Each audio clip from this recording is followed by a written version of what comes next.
श्रीमद् भागवत महापुराण द्वितीय स्कंद। श्री सुखदेव जी ने कहा, परीक्षित, तुम्हारा लोकहित के लिए किया हुआ यह प्रश्न बहुत ही उत्तम है। मनुष्यों के लिए जितनी भी बातें सुनने, स्मरण करने या कीर्तन करने की है, उन सब में यह श्रेष्ठ है। आत्मज्ञानी महापुरुष ऐसे प्रश्न का बड़ा आदर करते हैं। गजेंद्र राजेंद्र जो गृहस्थ घर के काम धंधे में उलझे हुए हैं, अपने स्वरूप को नहीं जानते, उनके लिए हजारों बातें कहने, सुनने एवं सोचने करने की रहती है। उनकी सारी उम्र यूं ही बीत जाती है। उनकी रात नींद या स्त्री प्रसंग से कटती है और दिन धन की हाय हाय या कुटुंबियों के भरण पोषण में समाप्त हो जाता है। संसार में जिन्हें अपना अत्यंत घनिष्ठ संबंधी कहा जाता है, वे शरीर, पुत्र, स्त्री आदि कुछ नहीं है, असत है। परंतु जीव उनके मोह में ऐसा पागल हो जाता है कि रात दिन उनका मृत्यु का ग्रास होते देखकर भी चेतता नहीं। मनुष्य जन्म का यही इतना ही लाभ है कि चाहे जैसे हो, ज्ञान से, भक्ति से अथवा अपने धर्म की निष्ठा से जीवन को ऐसा बना लिया जाए कि मृत्यु के समय भगवान की स्मृति अवश्य बनी रहे। परीक्षित, अभी तो तुम्हारे जीवन की अवधि 7 दिन की है। इस बीच में ही तुम अपने परम कल्याण के लिए जो कुछ करना चाहिए सब कर लो। मनुष्य का समय आने पर मनुष्य घबराए नहीं। उसे चाहिए कि वह वैराग्य के शस्त्र से शरीर और उससे संबंध रखने वालों के प्रति ममता को काट डाले। धैर्य के साथ घर से निकलकर पवित्र स्थल में, तीर्थ में, जल में स्नान करें और पवित्र तथा एकांत स्थान में विधि पूर्वक आसन लगाकर बैठ जाएं। तत्पश्चात परम पवित्र ओम इन 3 मात्राओं से युक्त प्रणव का मन ही मन जप करें। प्राण वायु को बस में करके मन का दमन करें और एक क्षण के लिए भी प्रणव को न भूलें। बुद्धि की सहायता से मन के द्वारा इंद्रियों को उनके विषयों से हटा लें और कर्म की वासनाओं से चंचल हुए मन को विचार के द्वारा रोककर भगवान के मंगलमय रूप में लगाए। यदि भगवान का ध्यान करते समय मन रजोगुण से विक्षिप्त या तमोगुण से मूढ़ हो जाए तो घबराए नहीं। धैर्य के साथ योग धारणा के द्वारा उसे बस में करना चाहिए। परीक्षित ने पूछा, ब्राह्मण ब्राह्मण धारणा किस साधन से किस वस्तु में किस प्रकार की जाती है और उनका क्या स्वरूप माना जा गया है, जो शीघ्र ही मनुष्य के मन का मैल मिटा देती है।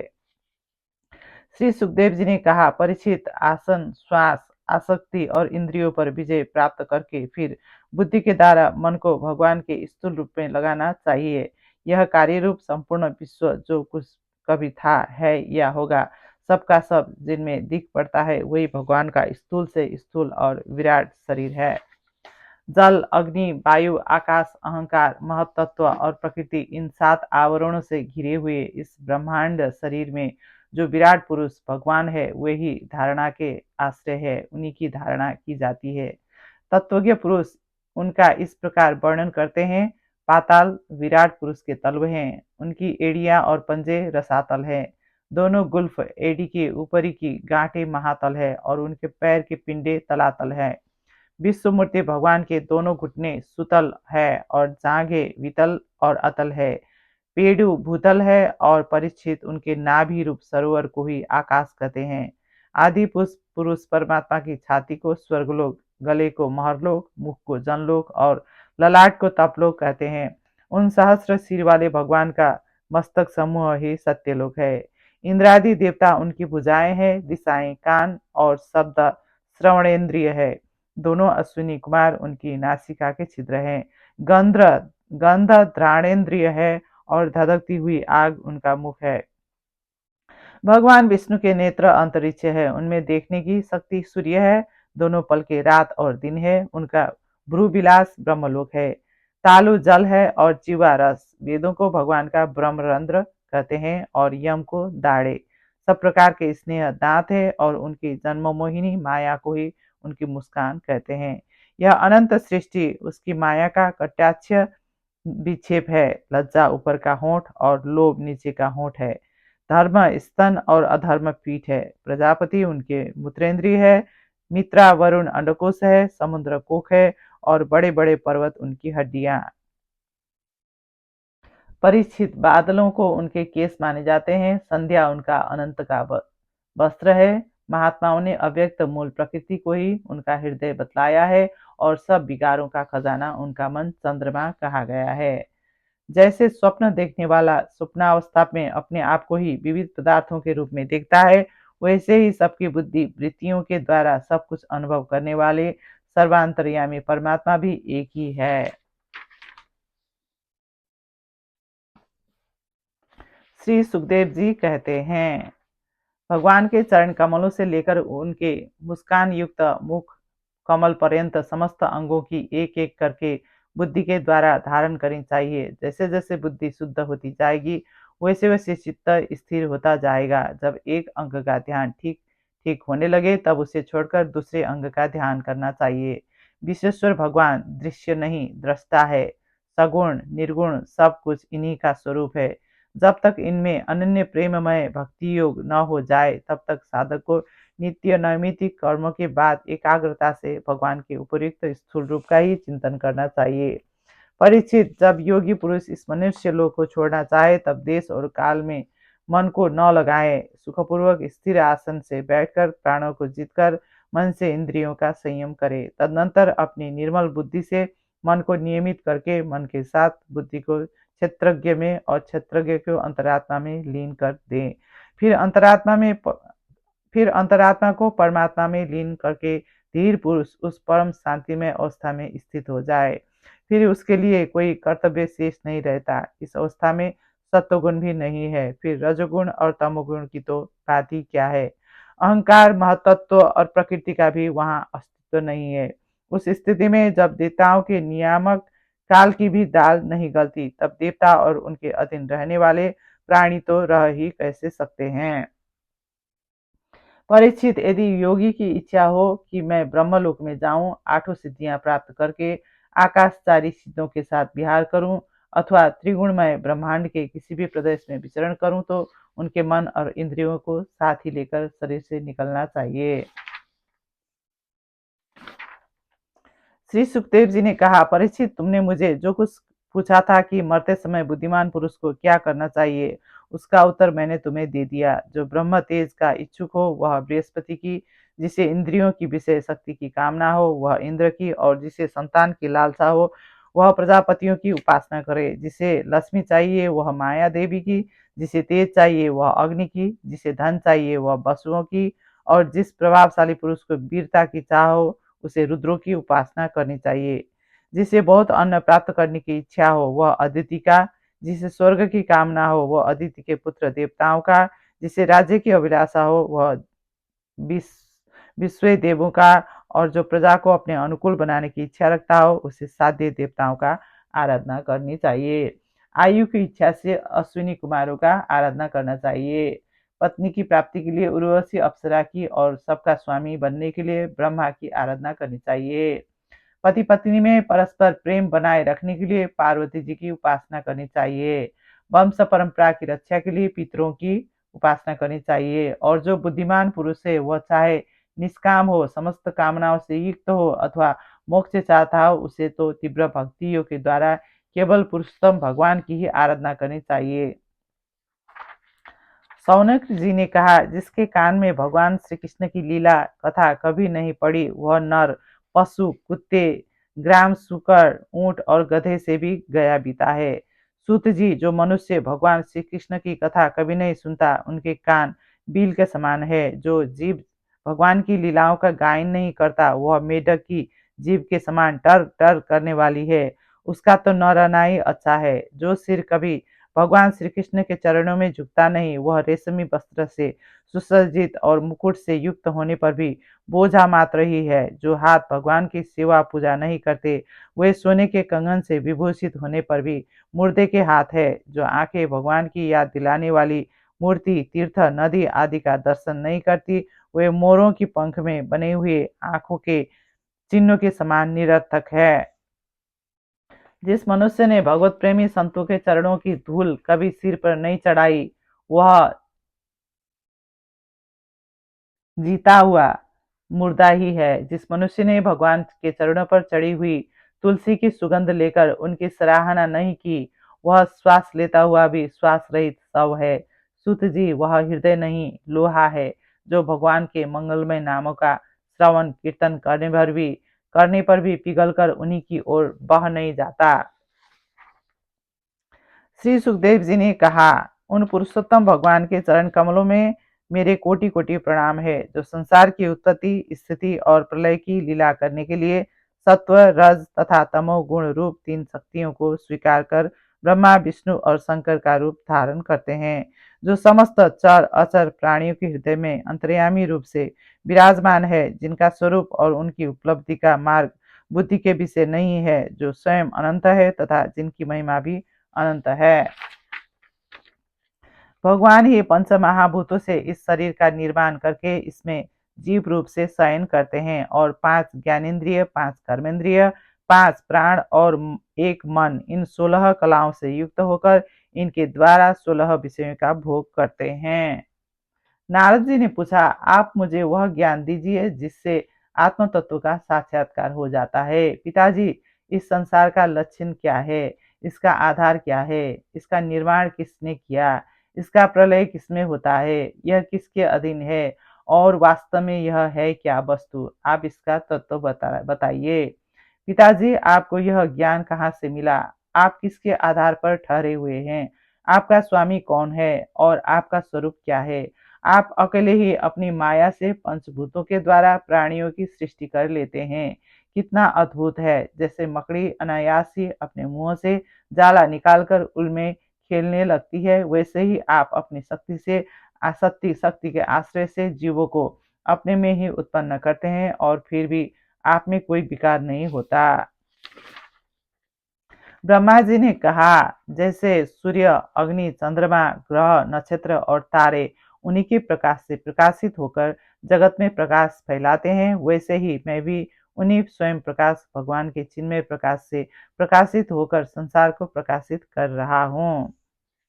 रजोगुण और सत्वगुण की वृद्धि होने पर महत्त्व का जो विकार हुआ, जो उससे ज्ञान, क्रिया और द्रव्य रूप तम प्रधान विकार हुआ, वह अहंकार कहलाया और विकार को प्राप्त होकर 3 प्रकार का हो गया। उसके भेद है वैकारिक, तेजस और तामस। नारद जी, वे क्रमशः ज्ञान शक्ति, क्रिया शक्ति और द्रव्य शक्ति प्रधान है।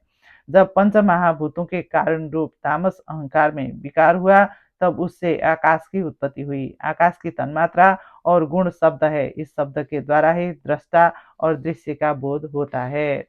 तेज के विकार से जल की उत्पत्ति हुई। इसका गुण है रस। कारण तत्वों के गुण, शब्द, स्पर्श और रूप भी इसमें है। जल के विकार से पृथ्वी की उत्पत्ति हुई। इसका गुण है गंध। वैकारिक अहंकार से मन की और इंद्रियों के 10 अधिष्ठात्री देवताओं की भी उत्पत्ति हुई। तेजस अहंकार के विकार से श्रुत, त्वचा, नेत्र, जीवा और घ्राण, ये 5 ज्ञानेन्द्रियां एवं वाक, हस्त, पाद, गुदा और जनेन्द्रिय, ये 5 कर्मेंद्रियां उत्पन्न हुई। साथ ही ज्ञान शक्ति रूप बुद्धि और क्रिया शक्ति रूप प्राण भी तेजस अहंकार से ही उत्पन्न हुए। विराट स्वरूप की विभूतियों का वर्णन ब्रह्मा जी कहते हैं, उन्हीं विराट पुरुष के मुख से वाणी और उनके अधिष्ठात्री देवता अग्नि उत्पन्न हुए। जैसे 7 छंद उनकी 7 धातुओं से निकले हैं। मनुष्यों, पितरों और देवताओं के भोजन करने योग्य अमृतमय अन्न, सब प्रकार के रस, रसनेन्द्रिय और उनके अधिष्ठात्री देवता वरुण विराट पुरुष की जीवा से उत्पन्न हुए। उनके नासा छिद्रों से प्राण, अपान, व्यान, उदान और समान, ये 5 प्राण और वायु तथा घ्राणेन्द्रिय से अश्विनी कुमार, समस्त औषधियां एवं साधारण तथा विशेष गंध उत्पन्न हुए। जन, तप और सत्य, इन तीनों लोकों में ब्रह्मचारी, वानप्रस्थ और सन्यासी निवास करते हैं। दीर्घकालीन ब्रह्मचर्य से रहित गृहस्थ भूलोक, भूअरलोक और स्वर्गलोक के भीतर ही निवास करते हैं। शास्त्रों में 2 मार्ग बताए गए हैं, एक अविद्या रूप कर्म मार्ग जो सकाम पुरुषों के लिए है, और दूसरा उपासना रूप विद्या का मार्ग जो निष्काम उपासकों के लिए है। मनुष्य दोनों में से किसी प्रकार का, किसी एक का आश्रय लेकर भोग प्राप्त कराने वाली दक्षिण मार्ग से अथवा मोक्ष प्राप्त कराने वाली उत्तर मार्ग से यात्रा करते हैं, किंतु पुरुषोत्तम भगवान दोनों के आधारभूत हैं। प्यारे नारद, मैं प्रेम पूर्ण एवं उत्कंठित हृदय से भगवान के स्मरण में मग्न रहता हूँ। इसी से मेरी वाणी कभी असत्य नहीं होती नहीं दिखती। मेरा मन कभी असत्य संकल्प नहीं करता और मेरी इंद्रियां कभी मर्यादा का उल्लंघन करके कुमार्ग में नहीं जाता। उनकी माया की शक्ति अपार है। जैसे आकाश अपने अंत को नहीं जानता, वैसे ही वे भी अपनी महिमा का विस्तार नहीं जानते। ऐसे स्थिति में दूसरे तो उनका पार पा ही कैसे सकते हैं। मैं, मेरे पुत्र, तुम लोग और शंकर जी भी उनके सत्य स्वरूप को नहीं जानते, तब दूसरे देवता तो उन्हें जान ही कैसे सकते हैं।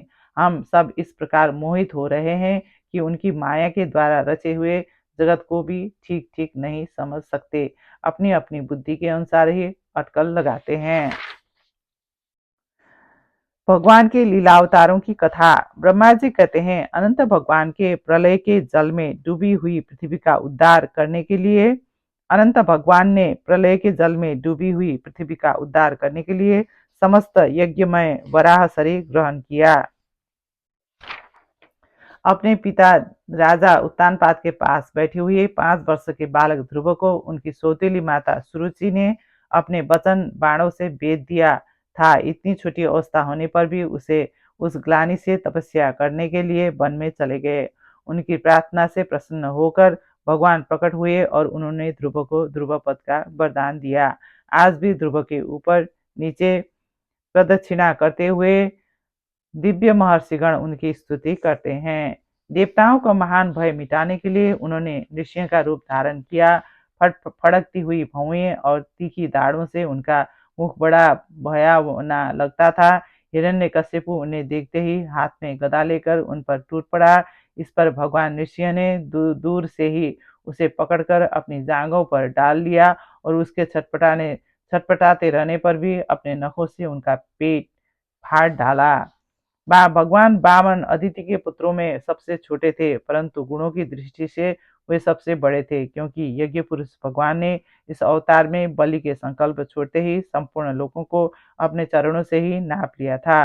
वामन बनकर उन्होंने 3 पग पृथ्वी के बहाने बलि से सारी पृथ्वी ले तो ली, परंतु इससे यह बात सिद्ध कर दी कि सन्मार्ग पर चलने वाले पुरुषों को याचना के सिवा और किसी उपाय से समर्थ पुरुष भी अपने स्थान से नहीं हटा सकते, ऐश्वर्य से च्युत नहीं कर सकते।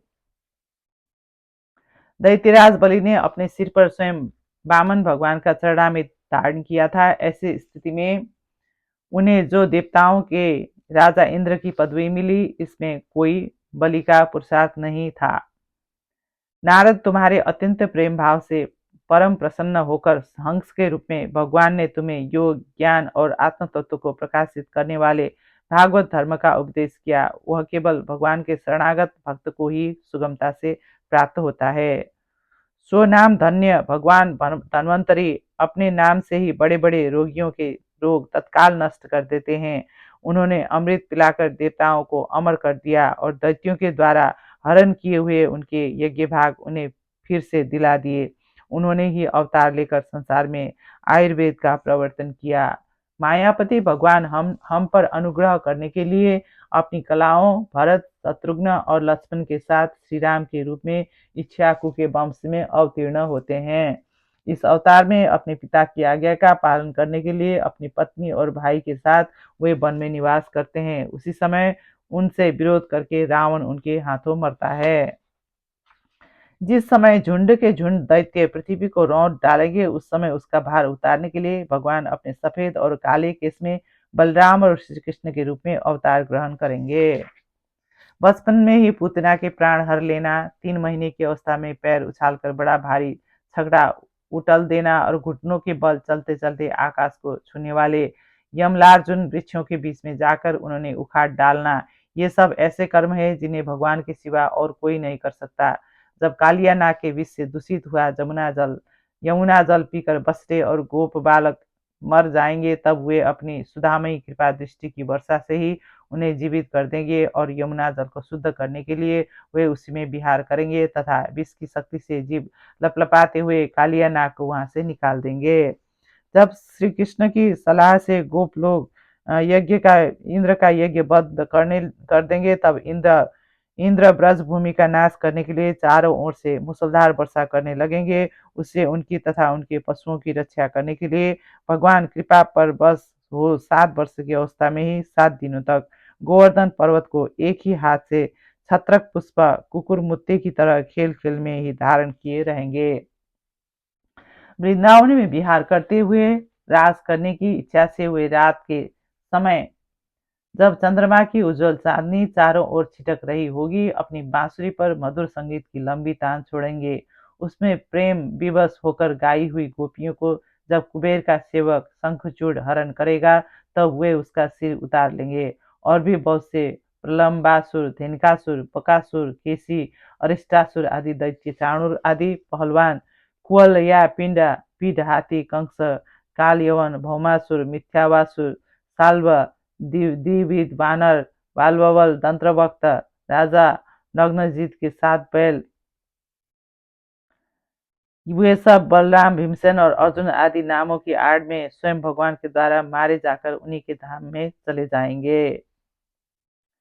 समय के फेर से लोगों की समझ कम हो जाती है, आयु भी कम होने लगती है। उस समय जब भगवान देखते हैं कि अब ये लोग मेरे तत्व को बतलाने वाली वेद वाणी को समझने में असमर्थ होते जा रहे हैं, तब प्रत्येक कल्प में सत्यवती के गर्भ से व्यास के रूप में प्रकट होकर वे वेद रूपी वृक्ष का विभिन्न शाखाओं के रूप में विभाजन कर देते हैं। समस्त सृष्टि की रचना और संहार करने वाली माया उनकी एक शक्ति है। परमात्मा का वास्तविक स्वरूप एक रस, शांत, अभय एवं केवल ज्ञान स्वरूप है। परम पुरुष भगवान का वही परम पद है। हम महात्मा लोग उसी का सुख रहित आनंद अनंत आनंद स्वरूप ब्रह्मा के रूप में साक्षात्कार करते हैं। संयमशील पुरुष उसी में अपने मन को समाहित करके स्थित हो जाते हैं। समस्त कर्म के फल भी भगवान ही देते हैं, क्योंकि मनुष्य अपने स्वभाव के अनुसार जो शुभ कर्म करता है वह सब उन्हीं की प्रेरणा से होता है। इस शरीर में रहने वाले पंचभूतों के अलग अलग हो जाने पर जब यह शरीर नष्ट हो जाता है, तब भी इसमें रहने वाले अजन्मा पुरुष आकाश के समान नष्ट नहीं होता। राजा परीक्षित के विविध प्रश्न। राजा परीक्षित ने कहा, भगवान आप वेद वेत्ताओं में श्रेष्ठ है। मैं आपसे यह जानना चाहता हूँ कि जब ब्रह्मा जी ने निर्गुण भगवान के गुणों का वर्णन करने के लिए नारद जी को उपदेश दिया, आदेश दिया, तब उन्होंने किन किन को किस रूप में उपदेश दिया? जो लोग उनकी लीलाओं का श्रद्धा के साथ नित्य श्रवण और कथन करते हैं, उनके हृदय में थोड़े ही समय में भगवान प्रकट हो जाते हैं। श्री कृष्ण कान के छिद्रों के द्वारा अपने भक्तों के भाव में हृदय कमल पर जाकर बैठ जाते हैं। जैसे शरद ऋतु जल का गंधलापन मिटा देती है, वैसे ही वे भक्तों के मनोमल का नाश कर देते हैं। ब्रह्मा जी का भगवत धाम दर्शन और भगवान के द्वारा उन्हें चतुश्लोकी भागवत का उपदेश। श्री सुखदेव जी ने कहा, परीक्षित, जैसे स्वप्न में देखे जाने वाले पदार्थों के साथ उसे देखने वाले का कोई संबंध नहीं होता, वैसे ही देहादि से अतीत अनुभव स्वरूप आत्मा का माया के बिना दृश्य पदार्थों के साथ कोई संबंध नहीं हो सकता। विविध रूप वाली माया के कारण वह विविध रूप वाला प्रतीत होता है, और जब उसके गुणों में रम जाता है, तब यह मैं हूँ, यह मेरा है, इस प्रकार मानने लगता है। तीनों लोकों में परम गुरु आदिदेव ब्रह्मा जी अपने जन्म स्थान कमल पर बैठकर सृष्टि करने की इच्छा से विचार करने लगे, परंतु जिस ज्ञान दृष्टि से सृष्टि का निर्माण हो सकता था और जो सृष्टि व्यापार के लिए वांछनीय है, वह दृष्टि उन्हें प्राप्त नहीं हुई। उनकी तपस्या से प्रसन्न होकर भगवान ने उन्हें अपना वह लोक दिखाया जो सबसे श्रेष्ठ है और जिससे परे कोई दूसरा लोक नहीं है। उस लोक में किसी भी प्रकार के क्लेश, मोह और भय नहीं है। जिन्हें कभी एक बार भी उनके दर्शन का सौभाग्य प्राप्त हुआ है, वे देवता बार बार उनकी स्तुति करते रहते हैं। वहाँ रजोगुण, तमोगुण और इनसे मिला हुआ सत्वगुण भी नहीं है। वहाँ न काल की दाल गलती है और न माया ही कदम रख सकती है। फिर माया के बाल बच्चे तो जा ही कैसे सकते हैं। वहाँ भगवान के वे पार्षद निवास करते हैं जिनका पूजन देवता और दैत्य दोनों ही करते हैं। ब्रह्मा जी ने देखा कि उस दिव्य लोक में समस्त भक्तों के रक्षक लक्ष्मीपति, यज्ञपति एवं विश्वपति भगवान विराजमान है। सुनंद, नंद, प्रबल और अहर्ष, अरहण आदि मुख्य मुख्य पार्षदगण उन प्रभु की सेवा कर रहे हैं। श्री भगवान ने कहा, ब्रह्मा जी, तुम्हारे हृदय में तो समस्त वेदों का ज्ञान विद्यमान है। तुमने सृष्टि रचना की इच्छा से चिरकाल तक तपस्या करके मुझे भली भांति संतुष्ट कर दिया। मन में कपट रखकर योग साधना करने वाले मुझे कभी प्रसन्न नहीं कर सकता। ब्रह्मा जी ने कहा, भगवान, आप समस्त प्राणियों के अंतकरण में साक्षी रूप से विराजमान रहते हैं। आप अपने अप्रतिहत ज्ञान से यह जानते ही हैं कि मैं क्या करना चाहता हूँ।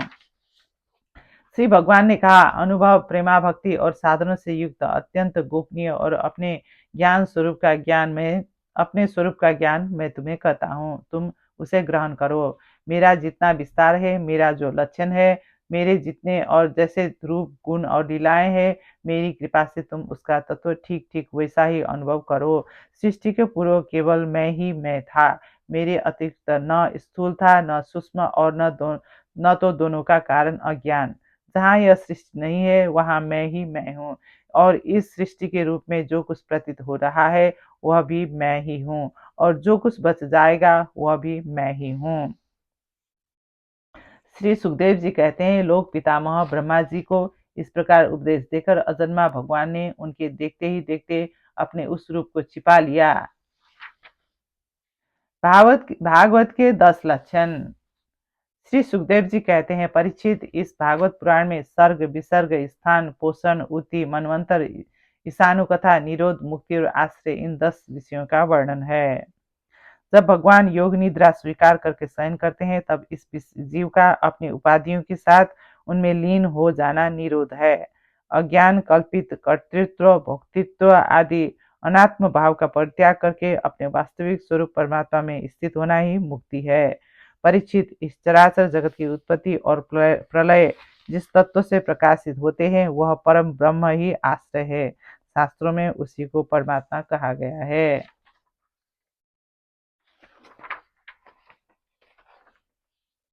मैंने भगवान के इस स्थूल रूप का वर्णन तुम्हें सुनाया है। यह बाहर की ओर से पृथ्वी, जल, तेज, वायु, आकाश, अहंकार, महत्त्व और प्रकृति, इन 8 आवरणों से घिरा हुआ है। इससे परे भगवान का अत्यंत सूक्ष्म रूप है। वह अव्यक्त, निर्विशेष, आदि, मध्य और अंत से रहित एवं नित्य है। वाणी और मन की वहां तक पहुंच नहीं है। वास्तव में भगवान निष्क्रिय है, अपनी शक्ति से ही वे सक्रिय बनते हैं। फिर तो वे ब्रह्मा का या विराट रूप धारण करके वाच्य और वाचक शब्द और उनके अर्थ के रूप में प्रकट होते हैं और अनेकों नाम, रूप तथा क्रियाएं स्वीकार करते हैं। संसार में चर और अचर भेद से 2 प्रकार के तथा जरा, युज, अंडज, स्वेदज और उद्भिज भेद से 4 प्रकार के जितने भी जलचर, थलचर तथा आकाशचारी प्राणी है, सब के सब शुभ, अशुभ और मिश्रित कर्मों के तदनुरूप फल है। सत्व की प्रधान से देवता, रजोगुण की प्रधानता से मनुष्य और तमोगुण की प्रधानता से नारकीय योनियां मिलती है। सूत जी ने कहा, सौनकादि ऋषियों, राजा परीक्षित ने भी यही बात पूछी थी। उनके प्रश्नों के उत्तर में श्री सुखदेव जी महाराज ने जो कुछ कहा था वही मैं आप लोगों से कहता हूँ। सावधान होकर सुनिए।